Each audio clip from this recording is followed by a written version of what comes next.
Halo rekan-rekan pendata, semangat terus ya. Ketemu lagi nih di sesi bedah materi kita.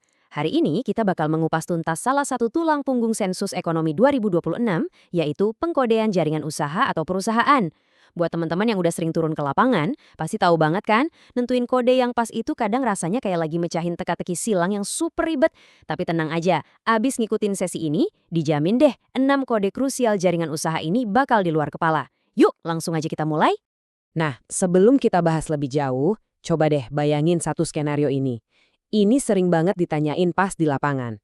Pas teman-teman lagi mendata restoran cepat saji terkenal atau minimarket waralaba yang ada di ujung jalan, pertanyaannya, apakah franchise atau waralaba ini dihitung sebagai cabang dari perusahaan raksasa yang punya merek tersebut? Coba simpan dulu jawaban teman-teman ya, karena pas kita bedah aturan sensusnya satu persatu nanti, kita bakal nemuin jawaban pastinya. Dan jujur aja, jawabannya mungkin lumayan bikin kaget. Oke, untuk hari ini kita punya 4 agenda utama. Pertama, kita bahas pemain tunggal. Terus yang kedua, badan korporat yang isinya pusat, cabang, dan perwakilan. Ketiga, kita masuk ke sistem pendukung, kayak pabrik dan unit penunjang.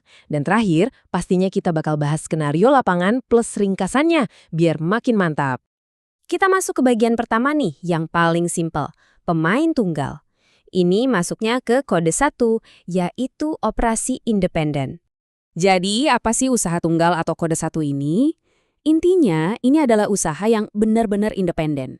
Mereka berdiri sendiri, ngurusin operasional, dan duitnya sendiri di satu lokasi itu aja. Nggak punya cabang di tempat lain, dan yang paling penting, nggak punya bos atau kantor pusat yang ngatur-ngatur mereka. Pas pendataan, unit kayak gini dicacah utuh sebagai satu usaha, dan KBLI-nya disesuaikan sama kegiatan utamanya. Simpel kan? Kalau warung makan keluarga atau bengkel motor di dekat rumah, itu sih udah jelas ya, pasti usaha tunggal. Tapi, nah ini dia, ingat kan sama pertanyaan saya di awal tadi? Gimana dengan waralaba? Ternyata, waralaba itu masuknya ke kode 1, alias usaha tunggal. Betul banget. Walaupun pelang namanya sama persis di seluruh Indonesia, kayak misalnya rumah makan Esteller 77, mereka tetap dicatat sebagai usaha tunggal. Kenapa bisa gitu? Soalnya kepemilikannya beda dan si pemilik waralaba ini nanggung risiko usahanya sendiri, bukan ditanggung sama pusat. Sekarang kita lanjut ke bagian kedua, badan korporat. Nah di sini permainannya mulai sedikit kompleks, karena kita bakal ketemu sama kode 2, 3, dan 4. Kita mulai dari kode 2, yaitu kantor pusat.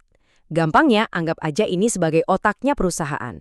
Disinilah semua keputusan penting diambil, mulai dari urusan administrasi sampai ngurusin karyawan alias SDM. Tapi ingat, syarat mutlak sebuah kantor pusat adalah mereka harus punya bawahan. Kalau ada perusahaan ngaku-ngaku sebagai kantor pusat, tapi ternyata pabrik dan operasionalnya numpuk di lokasi yang sama, dan mereka nggak punya cabang di mana-mana, ya otomatis statusnya turun lagi jadi kode 1, usaha tunggal. Biar kebayang, kita pakai contoh nyata deh. Kantor pusat asuransi Sinarmas yang gedungnya megah di Jakarta Pusat, itu jelas kode 2. Tapi jangan salah, kantor pusat Bank Aji Arabian Kebab di Bekasi yang ngatur puluhan gerobak cabang di sekitarnya, itu juga masuk kode 2 loh. Jadi gak peduli segede apa perusahaannya, yang penting fungsinya. Dan pas nyacah, pastikan KBLI-nya itu aktivitas utama si kantor pusat, bukan aktivitas cabangnya ya. Lanjut ke kode 3, yaitu cabang. Kalau tadi kantor pusat itu otak, nah cabang ini adalah tangannya. Mereka ini unit bawahan yang tugasnya ngeksekusi langsung bisnis utamanya, entah itu jualan atau produksi, mewakili si kantor pusat. Dan pastinya lokasinya beda sama pusatnya. Ciri khas cabang itu gampang banget dikenali. Namanya sama, SOP-nya ngikutin pusat, dan secara hukum mereka bukan perusahaan yang terpisah. Laporan keuangannya juga biasanya disetor ke pusat. Contohnya nih, cabang restoran Bebek Sinjai di Surabaya, atau daerah operasi alias DOP-nya PT KI. Walaupun letaknya di daerah, mereka tetap ngerjain bisnis utamanya. Sebagai pendata, teman-teman tetap wajib datang ke cabang ini, dicacah, dan jangan lupa geotagging plus tempel stiker sensusnya. Tapi, gimana kalau perpanjangan tangan ini nggak jualan sama sekali? Nah, disinilah kode 4 atau perwakilan bermain. Kalau tadi cabang itu tangan, perwakilan ini adalah wajah atau suaranya perusahaan. Mereka murni ada buat ngurusin promosi, lobi-lobi, riset pasar, atau cuma buat koordinasi wilayah. Intinya, mereka nggak ngelayanin transaksi jual beli langsung sama konsumen. Ini nih yang paling sering bikin pusing di lapangan. Bedain kode 3 sama kode 4. Padahal rumus cepetnya gampang banget. Tanyain aja, Mereka jualan dan terima duit langsung dari pembeli nggak? Kalau jawabannya iya, berarti itu cabang kode 3. Kalau kerjanya murni cuma bagi-bagi brosur, ngurusin administrasi, atau promosi doang tanpa ada transaksi kasir, fix itu perwakilan, kode 4. Udah jelas banget kan bedanya? Oke, kita masuk ke bagian ketiga, sistem pendukung. Di sini ada pabrik dan unit penunjang, alias kode 5 dan 6. Kode 5 itu adalah pabrik. Tapi tunggu dulu. Tolong buang jauh-jauh pikiran kalau pabrik itu harus berupa bangunan raksasa yang punya cerobong asap tinggi. Nggak selalu gitu kok. Inti dari pabrik itu cuma satu, adanya proses pengolahan, mengubah bahan mentah jadi barang yang ada nilainya. Dalam bahasa sensus kita, ini masuk KBLI kategori C, yaitu industri. Pedoman kita ngasih contoh yang sangat jelas soal ini. Besar kecilnya ukuran bangunan nggak nentuin dia pabrik atau bukan, prosesnya yang menentukan. Pabrik farmasi raksasa kayak Kalbe Farma atau pabrik Danone di Cikupa, yaitu jelas kode 5.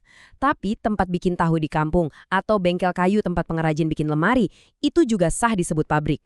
Selama mereka itu bagian dari jaringan perusahaan dan lokasinya pisah dari pusat, kasih mereka kode 5. Nah, yang terakhir dari seri pengkodean ini adalah kode 6. Unit penunjang atau pembantu. Ada satu kata sakti yang wajib teman-teman ingat di sini.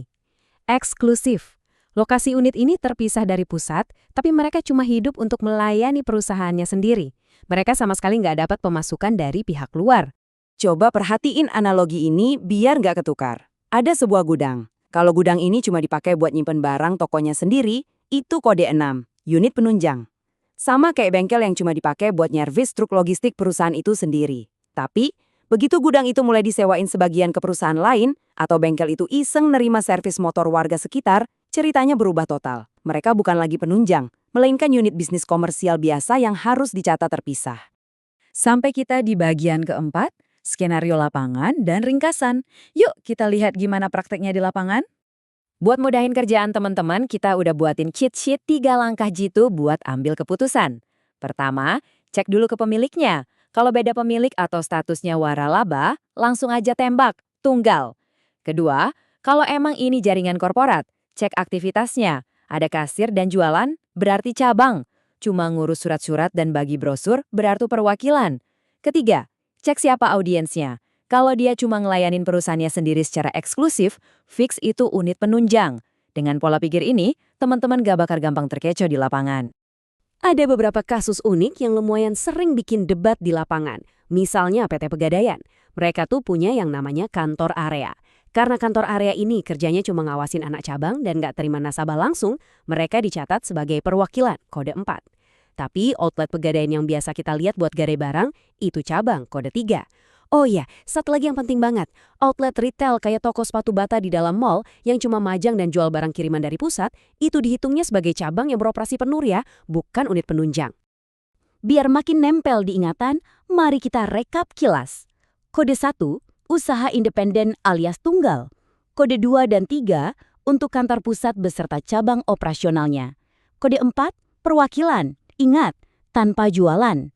Lalu kode 5 dan 6, untuk pabrik pengolahan dan unit penunjang internal.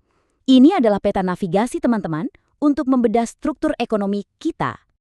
Mungkin ada yang mikir, kenapa sih kita harus seribet ini bedain perwakilan, cabang, dan kawan-kawannya?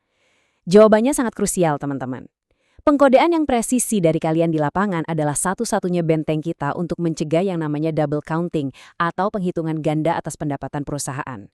Ketelitian kalianlah yang memastikan negara ini punya data ekonomi yang benar-benar akurat, nyata, dan tanpa cacat. Pada akhirnya, suksesnya potret makroekonomi negara ini ada di tangan kalian, para petugas hebat yang bisa melihat lebih dari sekedar pelang nama toko dan mampu mengidentifikasi mesin ekonomi yang sebenarnya.